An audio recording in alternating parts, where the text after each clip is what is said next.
So, for you, what have you been checking out this year? Like, what are some cool songs, or not songs, Yeah, well, albums? for me, I'm finding the most inspiration in hip hop and in contemporary classical stuff. Like, Mm. there's this chamber ensemble called Eighth Blackbird.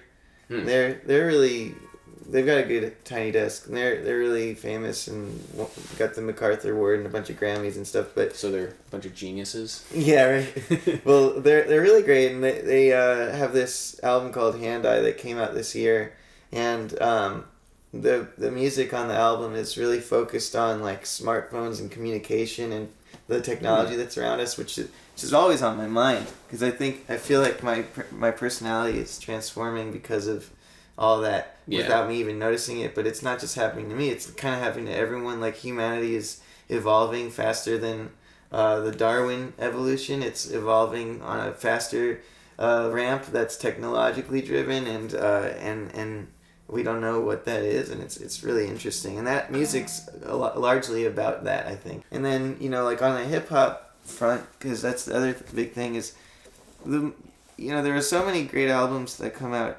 this year in hip hop, but I mean it's kind of been talked about a lot. But the one by Kanye, Life of Pablo.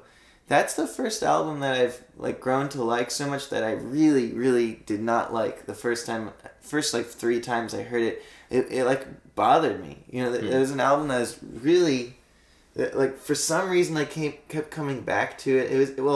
The reason is just a lot of people were noticing that it was like brilliant, and I felt left out. I was like, well, why did they see that in it and I don't? But like then it starts to unfold that it's like a really.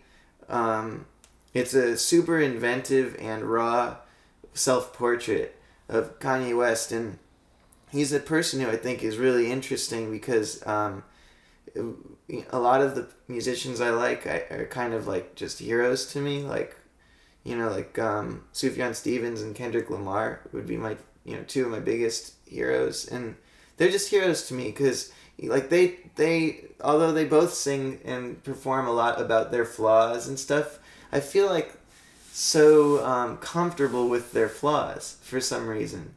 Like I see them as just great all the way. And Kanye, I think it's harder with him because he'll say some things that really they just make me feel like in such strong disagreement, or like they just really irk me, like the stuff about like Taylor Swift and stuff. Like it bugs me. I don't agree with it, but then at the same time I'm like, well, what is this feeling, and like what is music supposed to be anyway, and what's art supposed to be? And the thing is, it's like you're hearing an amazing inventive portrayal of someone that you don't completely understand and you don't completely like, but because it's such a raw and visceral and like crazy off the wall album, it's like a door into a world you never could have imagined. And That's true, yeah. so I mean, it's made me think a lot. That's the biggest thing that I like about it is it's kind of challenging my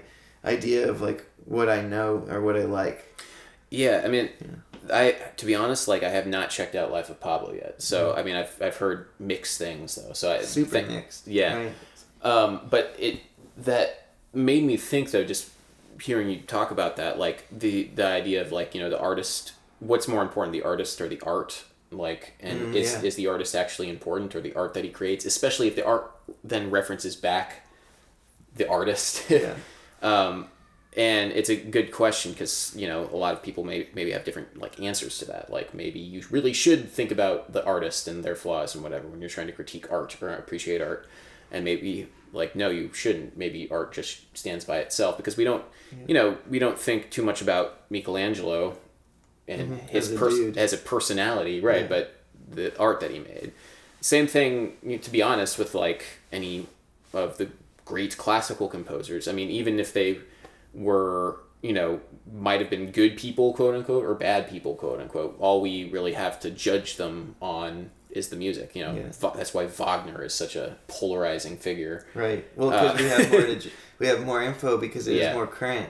That's true. That is true. And that's the thing is that we're all, I mean, my kids someday are gonna see all my YouTube videos and are gonna watch me grow up till I got to the age that I had them. And then as I get older, my grandkids, like, they'll really know not just the me of the present, but they'll know all the old me's. And That's true. so, like, having, like, I don't think that will be as separate from the art, because coming with the artist's work will be this the permanent, portrait of the artist, like a time capsule. That's wild. And that goes back to what you're talking about, like how humans are evolving faster than Darwinian evolution would normally permit. Because now we have this perfect memory, visual memory of everything that we ever do. And how many steps are we really from that visual memory being here and being here? Like, how many steps away are we from needing the monitor to being like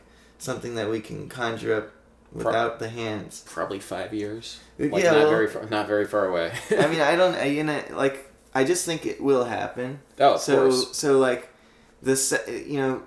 we think we're so far from super intelligence as individuals because we have to, like, ask Siri to Google for us, and we don't know all of Google at once. But, like, if you could just cut out that step of having to, like, go to an object to look things up, then, like, just everything would always be everywhere in our heads. Yeah, so well, we've talked a lot of things. There's been a lot of conversation happening. Yeah.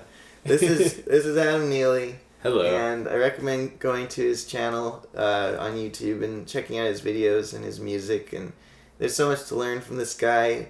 I've known you for a while, and I feel like the channel has helped me know you better. Oh, like, thank you. That's one of the cool things about your channel, is that I think it really shows this side of you that could otherwise be hidden, which is your, like, boundless curiosity. Because it's not like when you see someone hang out, you don't normally get to see the extent of how curious you are. Yeah, in most I was actually thinking about the other day. In most situations, I'm not, actually bring this up. Like, there was there's a situation, like, where I met somebody who was, like, a fan of the channel for the first time, and they were like, "Hey man, can you, like, blow my mind?" And I'm like, about what? Like, something cool. I'm like, well, the sandwich that I'm eating is Did you know delicious. Did you know that traffic lights used to be just red and yellow? And when it turned yellow, everyone thought it was like, okay, something's about to happen, and it would just turn to red again. And so most people didn't drive. They just kind of wait. That's not true. That's definitely not a thing that happened. But I could have blown their mind because I talk with authority a lot of the time. That's normally what it is. How would you teach me that? Okay, so check this out. Before the invention of the color green, okay. Okay, well, we got it. We got it. I learned. Okay. Before the invention of the color green, okay. Well, anyway, there's a green guy. Hey, it comes around. Yeah, that's it. And I'm some sort of shade of green, but it doesn't matter. Like olive. Happy New Year.